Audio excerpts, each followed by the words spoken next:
والإسلام ديني ومحمدا رسول الله ويقيني. Sembunyikan. Sejatinya banyak sekali contoh-contoh. Di antaranya kedua, menegakkan hujjah di hadapan musuh ketika itu terjadi dari diri Khalid dalam memakan racun saat dia mengepung sebuah benteng. Orang-orang yang dalam benteng berusaha menghalanginya sambil dia memakan racun itu, lalu beliau memakannya dan terbukalah benteng tersebut. Masya Allah, ini luar biasa. Kemudian yang ketiga, terjadinya karomah sebagai satu bentuk ujian terhadap sebuah kaum itu.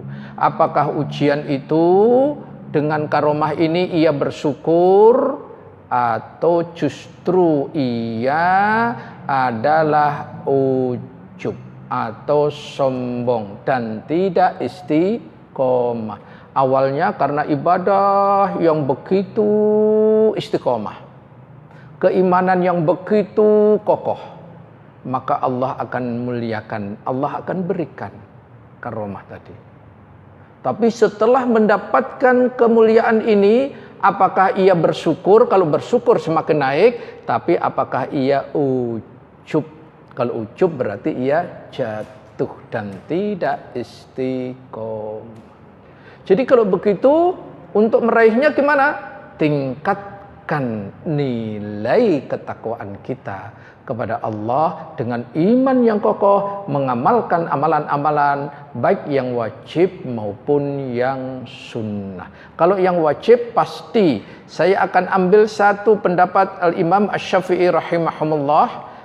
Beliau menyampaikan, apabila kalian melihat seorang berjalan di atas air atau terbang di udara, jangan kalian mempercayainya dan janganlah kalian tertipu dengannya sampai kalian mengetahui bagaimana dia dalam mengikuti petunjuk Rasulullah sallallahu alaihi wasallam. Ini lihat Imam Asy-Syafi'i, pernyataannya luar biasa. Maka kalau di kita tukang-tukang sihir seperti ahli-ahli, misalkan kalau menjelang akhir tahun gimana? Sebentar lagi kan akhir tahun ini. Para peramal-peramal gimana? Wah, itu. Oh, itu dia punya karomah itu. Karomah dari mana? Wallahu a'lam. Sekali lagi, Imam Asy-Syafi'i seorang imam yang luar biasa keilmuannya. Ketika kita melihat keanehan, maka standarnya gimana? Sesuai dengan petunjuk Rasul atau tidak, seperti itu. Biar kita tidak salah dalam hal ini. Kemudian dalam hal apa sih karomah itu Allah berikan kepada hamba-hambanya? Ternyata karomah itu terjadi dalam urusan baik agama maupun masalah dunia. Jadi bisa masalah agama atau bisa karena dunia. Kami akan membawakan pendapat dari Ibnu Taimiyah rahimahullah dalam kitabnya Al-I'tiqad Al-Wasithiyah Syarah Al-Haras halaman 119. Beliau mengatakan, di antara prinsip ahli sunnah wal jamaah yaitu mempercaya adanya karomah para wali dan hal luar biasa yang Allah munculkan pada mereka berupa beraneka ragam ilmu, mukasyafa atau kemampuan memandang dan berbagai kemampuan serta pengaruh yang lainnya. Saya akan sampaikan contohnya ilmu, kekuasaan dan lain-lain. Misalkan ilmu, yaitu makanan yang Allah berikan kepada Maryam tadi. Quran berapa tadi? Surat Ali Imran ayat 37 sampai 40. Itu. Kemudian hadis riwayat Imam Muslim naungan yang Allah tabaraka wa ta'ala berikan kepada Usaid bin Hudhair ketika membaca Al-Quran. Masya Allah. Sehingga dari contoh-contoh ini bisa terjadi untuk urusan agama dan urusan dunia. Tapi ana tidak berani menyampaikan contoh tanpa dalil. Karena nanti termasuk terpleset kepada ghullu. Ya. Walaupun ada cerita-cerita. Namanya cerita kalau nggak ada rujukannya kan nanti dikhawatirkan kita terjebak kepada ghullu terhadap karomah. Jadi yang kita sampaikan yang rujukannya jelas. Insya Allah itu. Lantas apa hakikat dan manfaat karomah?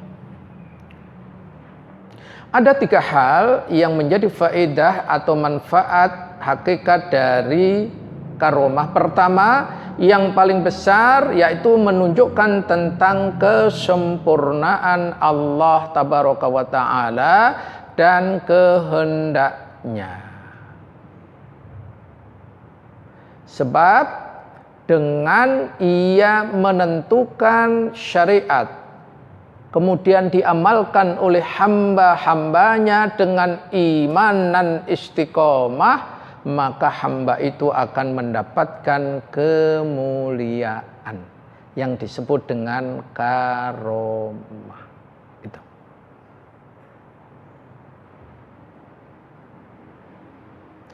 Yang kedua, terjadinya karomah para wali ini hakikatnya sama dengan mukjizat bagi para nabi. Dan karomah ini tidak didapat kecuali dengan sebab keberkahan mengikuti petunjuk Nabi Sallallahu Alaihi Wasallam. Jadi tolong digarisbawahi, keberkahan karena mengikuti petunjuk Nabi. Jadi kalau orang itu nggak pernah sholat kok punya karomah, itu dari mana? Tidak mungkin karomah dari Allah. Bisa-bisa itu tipu daya syaitan. Kemudian bahwa karomah yang diperoleh para wali adalah kabar gembira yang disegerakan Allah tabaraka wa ta'ala dalam kehidupan dunia. Sebagaimana Quran surat Yunus ayat 62 sampai 64. Silahkan akhi, tolong dibaca guna untuk mendapatkan dalilnya dari ketiganya tadi. Surat Yunus ayat 62 sampai 64.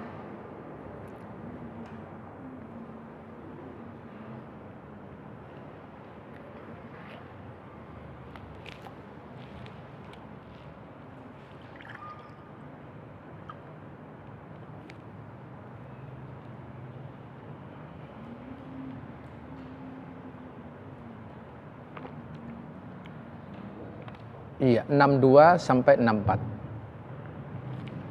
Ingatlah wali-wali Allah itu tidak ada rasa takut pada mereka dan mereka tidak bersedih hati, yaitu orang-orang yang beriman dan senantiasa bertakwa. Bagi mereka berita gembira di dunia, di dalam kehidupan dunia dan di akhirat.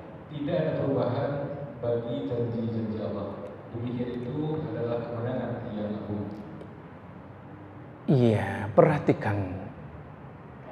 Ma'asyarul muslimin wa iyyakum rahimahumullah. Jadi yang disebut dengan wali-wali Allah itu karena keimanan dan karena ketakwaannya. Sehingga semakin orang itu beriman, semakin bertakwa, berarti semakin mulia di sisi Allah tabaraka wa ta'ala. Wallahu a'lam. Kemudian faedah penting terakhir berkaitan dengan karomah. Apa itu? Karomah seorang wali tidak mungkin mencapai derajat seperti mukjizat Nabi. Ini kita ambil Ibnu Taimiyah dalam Kitabun Nubuwah, dinukil dari muqaddimah kitab Syarah Usul I'tiqad juz 9 halaman 16. Jadi setinggi-tingginya karomah tidak akan berubah menjadi mukjizat seperti Nabi, karena berbeda sekali. Baik, ini penjelasan pertama tentang karomah. Jadi kalau begitu karomah bisa diperoleh karena iman dan istiqomah kita dalam ketaatan kepada Allah yang mengikuti petunjuk Rasulullah sallallahu alaihi wasallam. Semakin ia istiqomah dalam ketaatan itu, karomah kemuliaan akan semakin Allah berikan. Bukankah kita tadi juga mendengarkan inna akramakum indallahi atqakum. Jadi siapa yang paling mulia di sisi Allah? Siapa yang paling bertakwa di antara kita? Jadi kalau gitu bisakah kita meraih karomah? Kenapa tidak? Wong kita sudah beriman, kita berupaya ingin istiqomah. Tinggal tingkatkan keistiqomahan kita dalam ketaatan kepada Allah sesuai dengan standar yang dicontohkan Rasul. Jangan keluar dari syariat yang dicontohkan Rasul. Insya Allah yakin akan bisa. Tentu ingat, karomah tadi tidak boleh dibuka. Jadi kalau orang membuka itu bukan karomah yang benar. Ya. Kalau mukjizat betul. Perbedaannya tadi kalau mukjizat dibuka, tapi kalau karomah ditutup. Jadi kalau gitu nanti ada orang mengatakan, aku punya karomah ini, kemudian diperlihatkan. Gimana kita jawabnya? Oh, berarti bukan karomah itu. Ini. Biar kita jelas. Semoga bisa lebih faham lagi berkaitan ini dan tidak tertipu dengan tampilan-tampilan yang ada di kenyataannya. Wallahu a'lam. Kemudian yang kedua tentang wali. Ya, tadi kan karomah para wali, berarti ada karomah, ada wali. Pertanyaannya, apa itu wali Allah?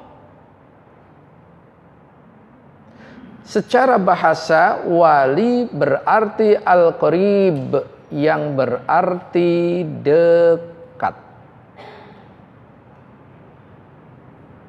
Hal ini Allah firmankan Quran surat Yunus ayat ke-62 sampai 63.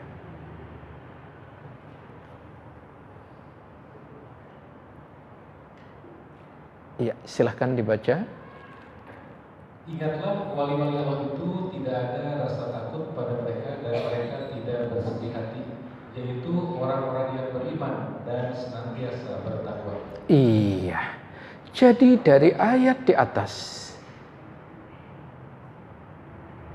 Ibnu Taimiyah mengatakan dalam Al-Furqan baina auliya ar-Rahman wa auliya asy-syaitan halaman 29, beliau mengatakan wali Allah adalah mereka orang yang beriman dan bertakwa. Tolong digarisbawahi, wali Allah adalah orang yang beriman dan bertakwa. Ini penjelasan dari Allah dan dijelaskan oleh Syekhul Islam Ibnu Taimiyah.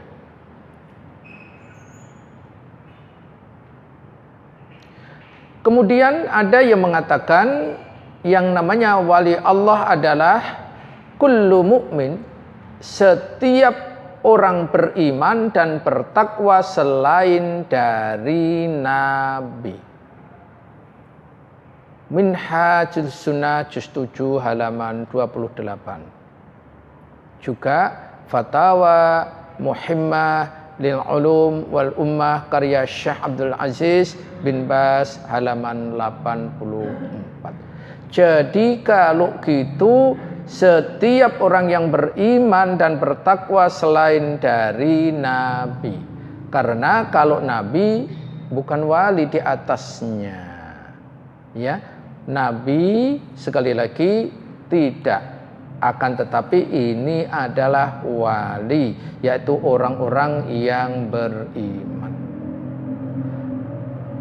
Maka kita akan dapatkan kalau begitu para wali itu siapa tadi? Orang yang beriman. Saya akan ambil satu kisah lagi, pendapat dari Al-Hasan Al-Basri rahimahullah. Suatu kaum mengklaim mencintai Allah. Lantas Allah turunkan ayat ini sebagai ujian bagi mereka.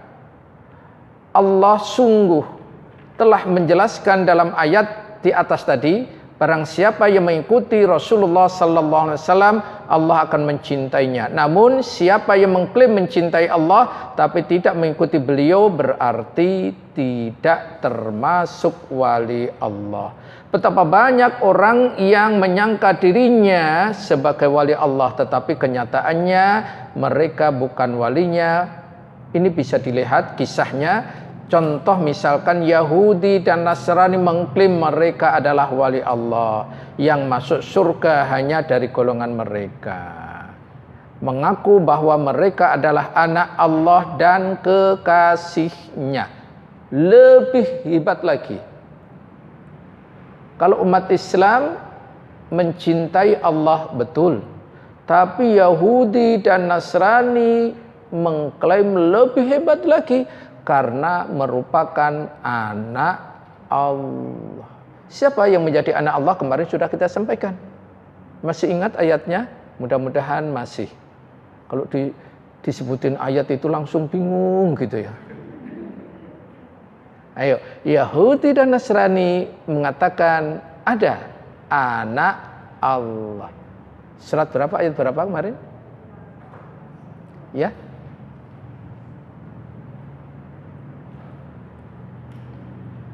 Ya udah kita langsung aja ya, biar gampang. Surat 9 ayat 30.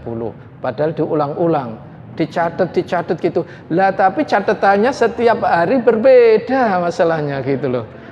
Jadi hilang gitu. Nggak apa-apa ya. Silahkan Akhi, tolong dibaca. Dan orang-orang Yahudi berkata, Uzair putra Allah. Dan orang-orang Nasrani berkata, Al-Masih putra Allah. Itulah ucapan yang keluar dari mulut mereka. Mereka meniru ucapan orang-orang kafir yang terdahulu. Allah melaknat mereka. Bagaimana mereka sampai berpaling? Iya, itu pengakuan yang tidak benar karena menyalahi syariat. Itu berarti dia walinya kalau gitu lebih tinggi dong, sudah menjadi anak Tuhan. Tapi mari kita perhatikan, ternyata ma'asyiral muslimin, para wali-wali Allah, wali tadi artinya adalah dekat. Orang yang paling dekat. Siapakah orang yang paling dekat kepada Allah? Rasulullah sallallahu alaihi wasallam. Ternyata ada penjelasan yang sangat apik sekali. Ini kami ambil dari berbagai literatur. Ternyata urutan-urutan para wali-wali itu, pertama yang paling tinggi adalah Rasulullah. Ini kami dari tinggi ke bawah, atau enaknya dari bawah ke tinggi. Dari bawah aja ya, biar enak, jangan dari atas. Ya. Wali-wali Allah tadi adalah orang yang beriman dan bertakwa. Jadi siapa saja yang beriman dan bertakwa, ia termasuk wali Allah, akan tetapi walinya tergantung keimanan dan ketakwaan masing-masing. Kedekatannya kepada Allah tergantung iman dan ketakwaan. Nah, di atas manusia wali-wali Allah tadi, berikutnya adalah para nabi. Para nabi. Di antara para nabi dan rasul tadi ada ya, pertama nabi, di atas nabi apa? Rasul. Itu urut-urutannya. Di atas rasul Rasul ulul asmi. Di atasnya Rasul ulul asmi Rasulullah sallallahu alaihi wasallam. Itu urut-urutannya.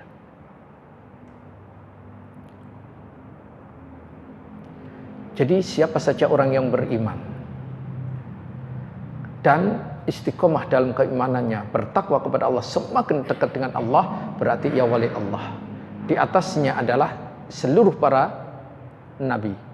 Setelah para nabi diperkecil lagi seluruh para rasul. Pertanyaannya, nabi jumlahnya berapa? Jangan jawab 25 ya. Nanti nggak bisa pulang. Berapa jumlah nabi? Ini pertanyaan Abu Dzar Al-Ghifari kepada Rasul sallallahu alaihi wasallam. Jumlah nabi yaitu kata Rasulullah 124.000.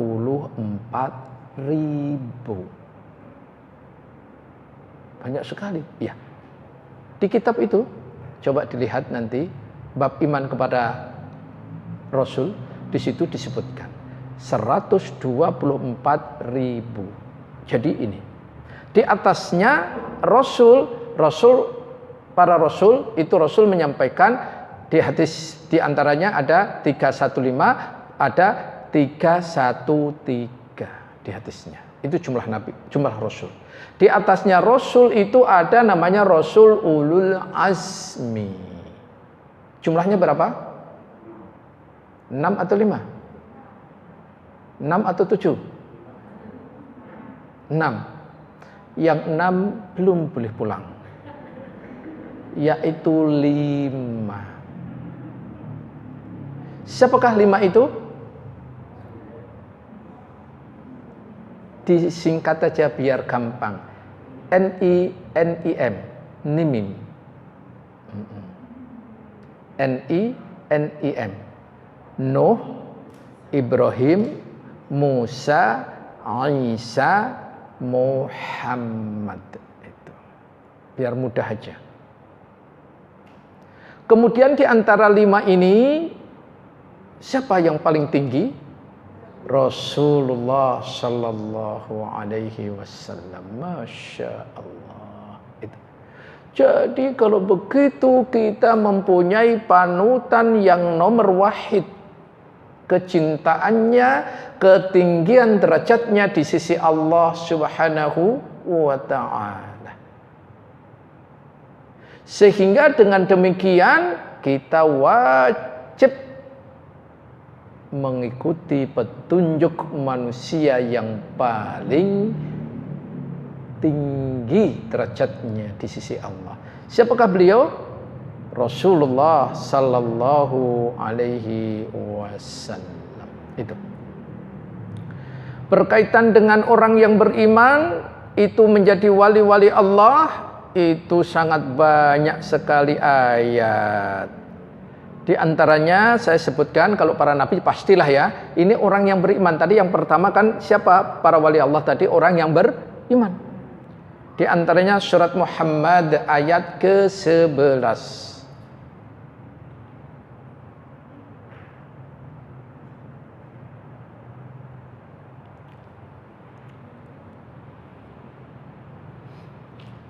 Surat Muhammad ayat ke-11. Satu aja anak akan sampaikan.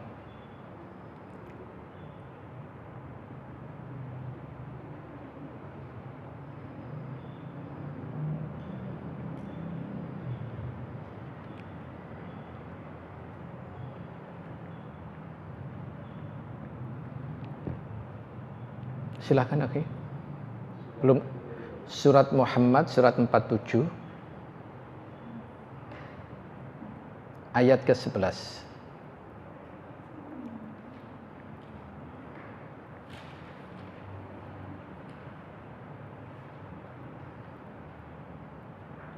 Yang demikian itu karena Allah pelindung bagi orang-orang yang beriman, sedang orang-orang kafir tidak ada pelindung bagi mereka.